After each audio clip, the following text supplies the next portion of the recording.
Day of my life, housekeeping here in Hungary. Ito na nga pala ang trabaho ko dito guys. Balik 6 days akong nakabakasyon. Tapos ito ngayon, balik trabaho na naman tayo. Kasi mga alipin tayo sa salapi eh. Hahaha. O ito na nga guys, pakita ko sa inyo paano mag-beddings ng twin bed. Ito siya guys, twin bed ito siya, kaya kailangan magkahiwalay. Kasi may mga guests na ayaw ng twin, may mga guests na nakahiwalay yung bed nila. So, ganyan lang yung dubay na ginagawa ko dyan, no? Napakita ko sa inyo. Yung isa pala, nagawa ko na yan. So, yung pangalawa na lang yung papakita ko sa inyo. Ayan, ganyan yung trabaho ng housekeeping dito. Bali, ang housekeeping dito, room attendant, all around kami dito. Dito sa Europa, guys, all around ang trabaho ng room attendant. Mag-housekeeping ka rin, lahat. At saka pati yung public. So, ginaglagyan namin yan ng linen. So, simple lang to. Bali, 4-star hotel nga pala to. Nandito nga pala ako, naka-assign sa probinsya ng Hungary.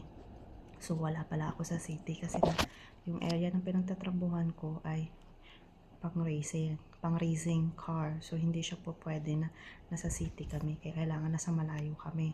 Kasi pang-racing area yung hotel namin. Yung hotel namin may sarili silang racing area. So, ayan, pakita ko sa inyo yung yung toilet namin. Ayan lang, simple lang. Bali doon sa pinagtrabahoan ko pala sa 5-star, mas doon, marami kami ginagawa. Ayan. Ayan yung ginagawa ko dito. So, ayan lang guys. Kung gusto niyo mag-abroad, no, kailangan meron kayong sipag. Masipag at matyaga kayo. Yan, pagkatapos yan, ayan yung cart namin. So, kailangan mong i-refill. I-refill mo yan. Lalagyan mo yung ginamit mo. Lalagyan mo sila ulit para kinabukasan may magamit yung mga ma-assign sa floor na yan. Bali, nasa first floor lang pala ako. Yan, lalagyan lang natin sila ng makeup towel. Bali, i-arrange lang, salansan lang natin. Kahit hindi masyadong maayos, okay na yan.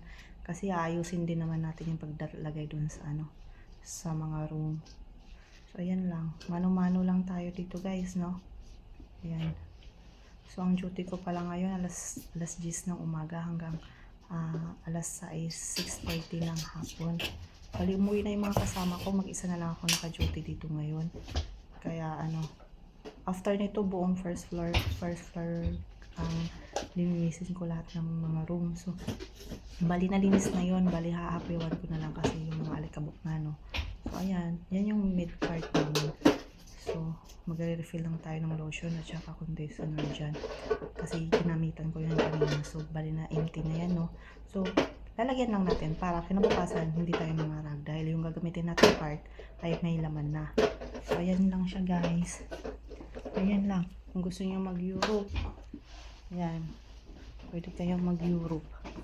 Kailangan mabilis ang kilos dito, guys. Mabilis ang kilos dito. Kasi, lalo na pag maraming tao. Lalo na pala ngayon sa na. So, marami talaga kaming tao ngayong summer. Ayan. Refill lang tayo. Kasi, medyo patapos na rin yung gawain ko. So, medyo bagal-bagal na lang tayo mag-refill, no? Magsalansan lang tayo ng mga kailangan natin bukas. Medyo inaantok pala ako dyan. Kasi galing akong bakasyon. Galing bakasyon, hindi naman ako umalis ng bansa ng Hungary. Nasa Hungary lang ako, pero pumunta lang ako sa ibang part ng Hungary. So, ayan na nga. Kaya wala sa mood yung lola mo, no? Medyo inaantok talaga. Antok talaga ako dyan. Kasi wala talagang charge yung katawan ko. So, maraming nga palang salamat sa panonood nyo sa akin. Follow and share nyo pala yung aking Facebook channel. Thank you guys. Maraming salamat. See ya sa susunod kong video. Ayan na nga pala. Thank you for watching. Ayan yung aming service. Ayan yung simple lang yung service namin. Thank you. Bye-bye. See ya.